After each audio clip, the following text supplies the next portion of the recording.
Hello everyone, welcome back to Vani classes. अभी हम discuss करेंगे एचपी टेट आर्ट्स का जो आज एग्ज़ाम कंडक्ट हुआ है यानी कि 13 नवंबर 2021 को, उसकी सेक्शन यानी कि child psychology and development pedagogy और टीचिंग लर्निंग प्रोसेस। इससे पहले मैं आपके साथ जीके सेक्शन डिस्कस कर चुकी हूँ, वो आपको चैनल की प्लेलिस्ट में मिल जाएगी। तो अभी इसको डिस्कस करते हैं। तो इसका फर्स्ट क्वेश्चन है, role of environment on intelligence is highlighted by studies on dash children, यानी कि बच्चों पर किए गए अध्ययन बुद्धि में वातावरण की भूमिका को दर्शाते हैं। ऑप्शन है ए जुड़वा, बी गोद लिए, सी ए और बी दोनों, एंड डी इनमें से कोई नहीं। तो इसका राइट आंसर होगा ऑप्शन सी, यानी कि बोथ ए और बी। ये मेरे पास सीरीज ए का क्वेश्चन पेपर है। अगर आपके पास कोई और सीरीज भी होगी तो क्वेश्चन आप देख लेना, वो आगे पीछे होते रहते हैं। Now question number second, low IQ of orphan children is due to, यानी कि अनाथ बच्चों की कम बुद्धि लब्धि का एक कारण है। ऑप्शंस है heredity, biological factor, C deprived environment, and D none of these. तो इसका सही आंसर होगा ऑप्शन सी, यानी कि deprived environment. Now question number third, according to Spearman two factors of intelligence are. Options है general and specific, reasoning and verbal, inter and intrapersonal, C contents and products. तो इसका सही answer होगा option A, that is general and specific intelligence. Now question number four, intelligence theory of 7 primary mental abilities was given by. इसके options हैं Guilford, Cattell, Thorndike, and D Thurstone. तो इसका सही answer होगा option D, that is Thurstone. Now question number fifth, according to Gardner intelligence is dash dimensional. Options हैं tri, multi, two और uni. तो सही आंसर होगा option B, that is multi dimensional. Question number six, according to Gardner intelligence is of dash types, यानी कि gardener ने बुद्धि के कितने प्रकार दिए थे। तो इसका सही आंसर होगा option B, that is 7 types. Now question number 7, Erikson's developmental task for adolescents is. Options है identity formation, B initiative, C industry, and D intimacy. तो इसका सही आंसर होगा option A, that is identity formation. Now question number 8, Kohlberg's level of moral development on the basis of punishment and rewards is. Options हैं conventional, pre conventional, post conventional, and D none of these. तो इसका सही answer होगा option B, that is pre conventional. Now question number 9, the interpretation of dreams was written by, यानी कि the interpretation of dreams के लेखक हैं। Option है Freud, Skinner, Watson, and D Rogers. तो इसका राइट आंसर होगा option A, that is Freud, यानी कि Sigmund Freud. Question number 10, humanism emphasis on.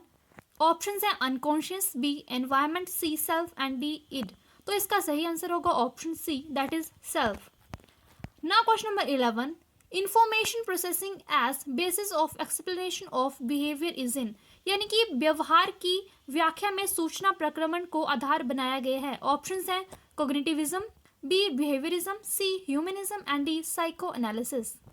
इसका सही आंसर ऑप्शन ए हो सकता है, दैट इज कोग्निटिविज्म, बट हम आंसर की का वेट कर लेंगे, वहां से ये क्लियर हो जाएगा कि इसका सही आंसर क्या है। Now question number 12, dash is at the centre of teaching learning process, यानी कि अधिगम शिक्षण प्रक्रिया के केंद्र में क्या होता है। तो इसका सही आंसर होगा option B, that is learner. जो अधिगम करता होता है वो टीचिंग लर्निंग प्रोसेस के सेंटर होता है।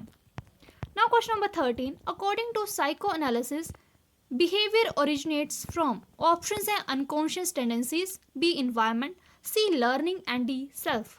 इसका राइट आंसर होगा option D, that is self.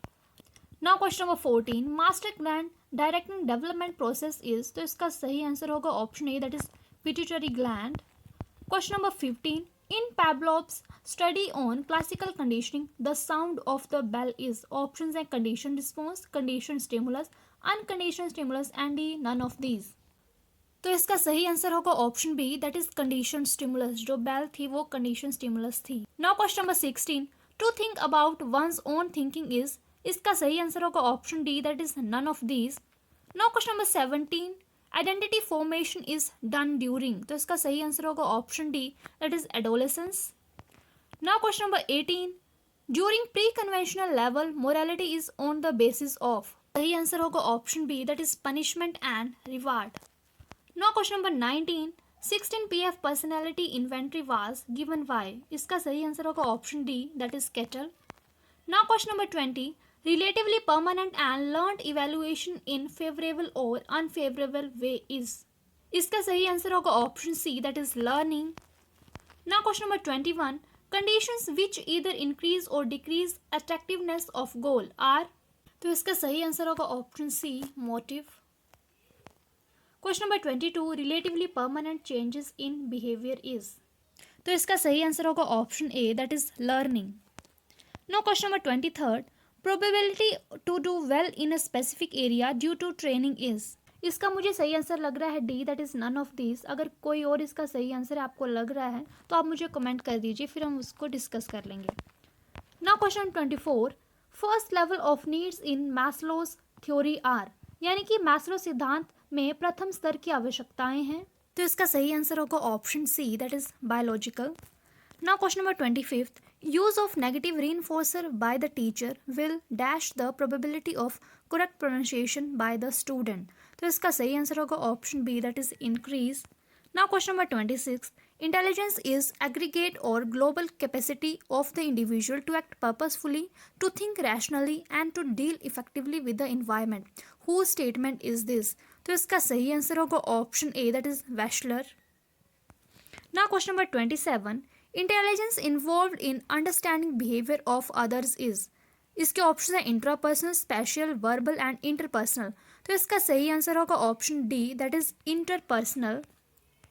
Now question number 28, mental age of a 8 years child whose IQ is 75 will be, का सही आंसर होगा option C, that is 6। Now question number 29, meaningful sensations is known as, option है attention, perception, emotion and none of these, तो इसका right answer होगा option B, that is perception. Now the last question is information processing capacity of a child is, option है limited, unlimited, unknown and D, none of these.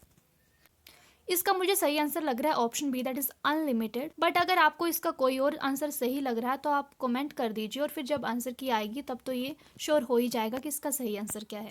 So guys, इस video में बस इतना ही, और आगे आने वाली वीडियोस में मैं इस क्वेश्चन पेपर की बाकी सेक्शंस भी डिस्कस करूंगी, तो please do like, share and subscribe. Bye bye, take care.